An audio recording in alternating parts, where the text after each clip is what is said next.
All right. Tonight we're going to look at one verse of James. That's not going to take very long, and it may take a long time. So you never know. We may talk for 10 or 15 minutes here. We may talk for 30 or 45. But it is really an important aspect of what James is telling us as his church, as his pastoral charges. If we're going to be a community, if we're going to be anything at all what God has called us to be in Christ, then we have to be able to keep our word. We have to be able to keep trust with one another and to be able to rely on one another. And see, that's the question. Can I count on you? Can I rely on you? Can I trust you? If we're going to live together, and if we're going to build a relationship together that really makes each other a part of our lives, that makes us an important part of our lives, then I have to be able to trust you, and you have to be able to trust me. I have to be able to rely on your promise of commitment to me. Lewis Smedes, in his book Caring and Commitment, said, we can create a good life together only out of trust. And trust, to make it last, needs commitment. We need to know that people who promise to be with us are really going to be there. If we all lived as strictly free-floating, unfettered, self-enhancing individuals, we would all be left hanging in the vacuum of each other's undependability. We need something firmer. And he goes on to say, commitments give it to us. They create small islands of security for us in our oceans of insecurity. They make enclaves of steadiness in the jungles of change. They give us the only human basis for trusting each other, for counting on each other. Commitment, he says, is the invisible fiber that binds a collection of individuals into a caring community. A large one or a small one. Everything depends on it. Everything from a family reunion to a concord of nations, from calling a committee meeting to founding a nation, from celebrating high mass to getting a return trip ticket to Pasadena, not to mention a lasting marriage or a good relationship. He says maybe you can have a regime or a gang or a prison full of inmates or even a foreign legion without commitment, but you cannot have human community. The only way we can anywhere, anytime create a good human relationship within a caring community is by daring to make and caring to keep commitments to each other. So James is going to say in James chapter 5 and verse 12 one thing, and it is of overriding importance. He says, above all, my brothers and sisters, do not swear not by heaven or by earth or by anything else. All you need to say is a simple yes or no. Otherwise, you'll be condemned. Now, first of all, understand that he's not talking about what we think of as swearing. He's not talking about four-letter words, obscenities, any of that kind of thing. He is talking about keeping our promises. We swear an oath that binds us to keep a commitment. Now, notice the very first words of verse 12. Above, the NIV translates it above all, above everything else, before all things. James essentially is saying, listen guys, it's taken me 4 chapters to get here. I've got down to chapter 5. I'm almost through with the letter. And I'm telling you, if you don't get anything else that I've told you, you need to get this. Above everything else, this is the most important. Keep your word. He prohibits swearing oaths. Now, understand the reason why he prohibits these kinds of oath-taking things. It is not because you don't know whether or not you'll be able to keep your promise. In the book of Matthew, when Jesus talks about that, in Matthew chapter 23, 25, somewhere along in there, he talks about, or maybe in the Sermon on the Mount, he talks about taking oaths. Jesus leaves the impression you don't have any control over anything outside your own willingness to fulfill your promise, and so don't be swearing oaths. You can't bind heaven. You can't bind anything on earth. You can't control whether you get taller or shorter. There are circumstances where when you say you're going to do something, occasionally you're not able to do it. Do not swear oaths. Just keep your word. James's issue here is just a little bit different. James says, look, you need to be the kind of people who keep their word without need of an oath. All you need to do is say, yes, I will, and it's the same as being done. Or, no, I won't, and you will not, under any circumstances, do it. Now, obviously, there are times when you can't control that, but James is saying be the kind of person that when you say yes or no, people know that you're going to do your best to keep your word. You're going to do everything you can. It's going to take some really outrageous, difficult, odd circumstance for you to not keep your word. People whose word is their bond, that's what he's after. People whose character of integrity cannot be questioned in any degree. And it's based not on an internal sense of right and wrong or honesty, but of our commitment to one another as brothers and sisters. Why is that so important? Well, James's church is in a very precarious situation. They are suffering. They are going through trials. There are temptations on every hand. Things are just not going well, and they need each other. They need each other for support. They need each other for encouragement. Sometimes they need each other for a bailout. You know, there are people who are hungry, who are naked, people who are without homes. They're needing somebody to help them to get through these difficult spots, and they need the commitment of their brothers and sisters. They need to know that they can trust their brothers and sisters. If they get hauled into court, they need to know that their brothers and sisters are going to stand up for them and back them up. They need the commitment of a caring Christian community. Everything in the world has been rigged to make these folks in this historical situation feel bitter and defeated and unloved and without hope. They need what Smedes has called small islands of security in oceans of insecurity, these enclaves of steadiness in the jungles of change. They must be able to count on each other. And that church is going to be their source of strength and holiness. They need what Smedes has called the invisible fiber that binds a collection of individuals into a caring community. Now, I know that that's not just unique to this particular Palestinian community that James is writing to, because Paul deals with it at least twice in the Greek cultures that he writes to. He says in Ephesians chapter 4 and verse 25, each of you must put off falsehood and speak truthfully to your neighbor, for we're all members of one body. See, there he's talking about commitment to one another. Keep your word. People can trust you. People know you're going to back them up. People know you're going to come through for them. Be that kind of person. He says in Colossians 3 and verse 9, do not lie to each other, since you have taken off your old self with its practices. For Paul there, it's a matter of character. Be the kind of person, have the kind of character, the kind of virtue that tells the truth in any situation. Don't try to mislead people. Don't try to make yourself look better than you really are. Don't try to fool people into thinking that you're some kind of a person who can be counted on and then just let them down. Let your word be your bond. Do not lie to one another, because you are not that kind of person anymore. You're rather a person who keeps his word, who is faithful just as God is faithful. Now you understand that is no less pressing nowadays. Successful churches, good families need the integrity of commitment. I need a church where I can rely on you to love me. Just because you said you would. Not because I have earned it. Not because I have turned out to be some stellar individual who just, gathers up a great entourage of folk. You just can't help but like me. I need you to be committed to me when I am unlikable. Probably even more when I am unlikable. When I am lonely, when I'm alone. When I'm struggling, when I'm weak, when I'm helpless, when I need somebody, I need you to be there. And not because of me, but because of you.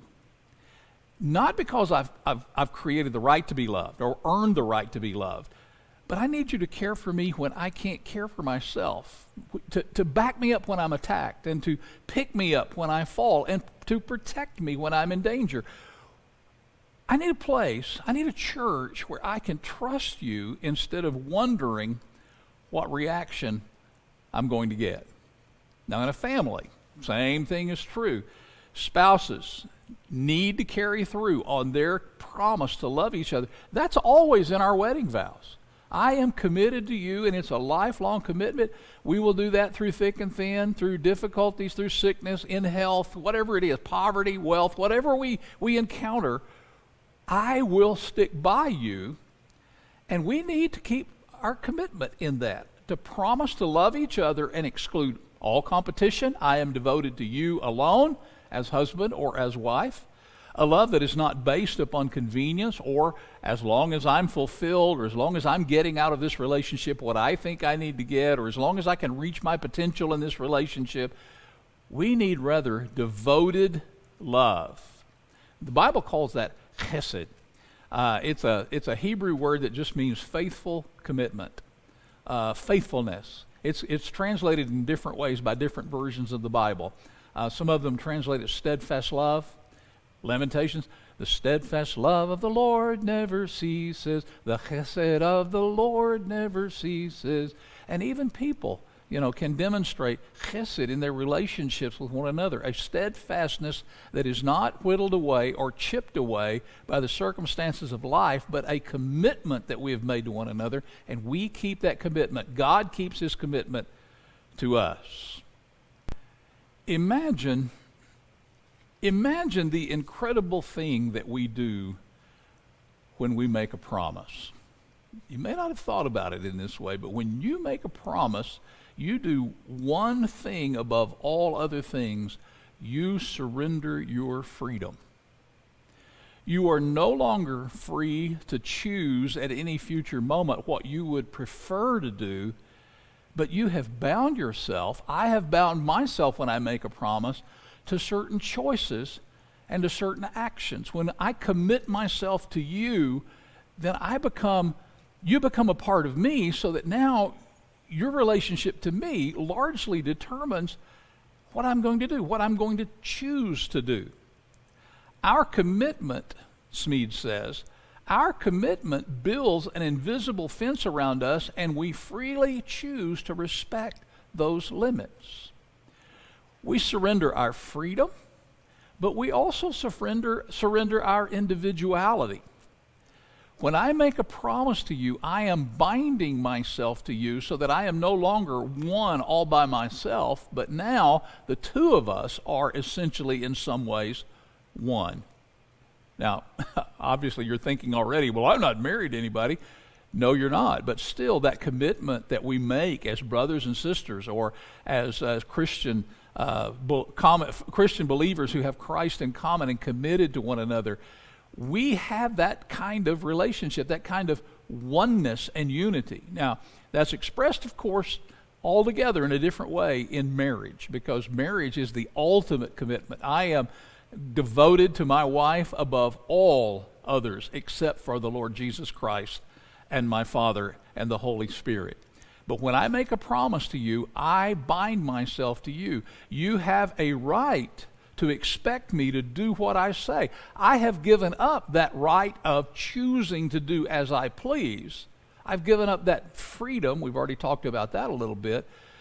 But now you affect me, and you have a right. My future is tied to yours because you have a right to expect me to carry through on my commitment and for you to be able to trust me. Thirdly, we surrender our freedom, we surrender our individuality, we surrender our control. When I make a promise to you, I have given you a segment of my life. Now here's where Christian relationships perhaps differ from marriage, where friendship relationships differ from marriage. In marriage, I've committed my whole self to my wife. There is not an area of my life now that is really mine. It always affects her. And her choices affect me. Now, as friends, we're together on an occasional basis. There are different areas of life that are kind of sacrosanct. They're kind of sacred to me, and you don't get to invade those parts of my life. But nevertheless, I surrender a segment of my life to you when I promise to commit to you, when I promise you anything. I am letting you stake a claim on my life. You now share my life. And so I am no longer in control of everything about myself. I have voluntarily handed a little bit of control over to you. You know, in modern culture, our most valued things are our personal freedom, and we protect viciously our individuality, and it is abhorrent to allow anyone else to gain control over us. But that promise, freely given, freely carried out, that promise is exactly that, a surrender of freedom, a surrender of individuality, a surrender of control. Of course, there are different degrees to our promises. I promised Lynette, as I said, an almost unlimited degree of commitment. There is a general promise that I made to her that she will be involved in all areas of my life. To others, there are particular areas of promise. Some things I will do, some places I will be, but not absolute the way it is with my wife and my marriage commitment. But the nature of the promise is the same. I will perform my promise, at least the promises that I have a right to make to you. I will perform my promise because I have committed myself to you. I read about a man named John Cooper, a man who had married this sturdy, sprightly woman named Margie in 1941, and he settled in with her in hopes of becoming the country's biggest onion grower. Now, I don't relate to that particular aspiration, but that's what John Cooper wanted to be. He wanted to be this onion magnate. He wanted to be the businessman of businessmen as far as onions go. And 4 years later, after bearing him 2 children who were just at an age to need constant care, Maggie fell victim to polio. She spent the rest of her life in an iron lung. Now think of what John has lost. He has no housekeeper because he had married her as a helpmeet, someone to cooperate with him in building this farm and building this big onion business. He no longer had a sex partner. He no longer had a child bearer. His family is as big as it's going to get. He no longer had probably a budget balancer. You know, she's like my wife. She's taking care of the bills and doing a lot of the financial things and frees me up to do other things. But he had no big onion farm. His dream is gone. He can't do it when you spend large chunks of his day taking care of a wife with polio. And he had committed himself to Margie. Margie died after 45 years of marriage. And his son asked him, "Dad, how have you done what you have done for Mom all of these years?" And here was his reply. He said, "I never even thought about doing anything else. You just do it, and God helps you." He had made a promise. And when he made that promise to Margie, he was no longer John Cooper with a right to pursue his own dreams and just cast Margie aside when she became an impediment and an inconvenience. They had promised to live life together. And his response to Margie was to accept her condition as a condition of his life of promise, as though it were a personal physical handicap of his own. He had so made her a part of his life that he could not but care for her. We understand that. We know that. We think, oh, how romantic, how wonderful. But that's the nature of a promise. Now, I will tell you, on the other hand, I had a friend who had married a wife who had developed muscular dystrophy. And if you know anything about the way that muscular dystrophy slowly takes away your muscle functions and all kinds of, she had gotten to where he absolutely could not care for her anymore. I mean, it was a 24-hour-a-day job, and so he had cared for her faithfully up to the point that he couldn't care for her any longer, and then he had to put her in a nursing facility. That rocked along for a few years. He was faithful to her, visiting her, caring for her, making sure that she was cared for, conversing with her, even when she had essentially lost the ability to converse back, she could still understand what he was telling her, but she just had no control over her muscular functions whatsoever. He met a woman, and this woman was a delightful woman. She was a lovely woman. She was a caring woman. And he fell in love with this woman because he felt like she could give him the things that his wife with MD could never give him. And he went into her room. He went into his first wife's room, and he told her, "Sweetie, I love you and I care for you, but I am going to divorce you so that I can marry this other woman because she is giving me things that you can never give me." Now, he didn't completely walk out on his first wife. He still continued her care and still continued to watch out for her. But can you imagine the devastation that he caused in that woman's life when he walked in there and said, "My commitment to you has limits. I have needs of my own. I have things that I want to do, things I want to accomplish." And he essentially just cut this woman off. A woman who I'm sure was already feeling horrible because of her ailment and her limitations, and to cut her off like that. I pray that I never am in that situation, but I understand how heinous that is and how horrible that would be. Do you know? Go back to John Cooper and think about the wonderful things he had done to care for his wife. Do you know where that amazing ability to keep those big commitments come from? I bet if you asked people about John Cooper, if you went to the town that he lived in and said, "What do you know about John Cooper?" they would say, "He always keeps his word."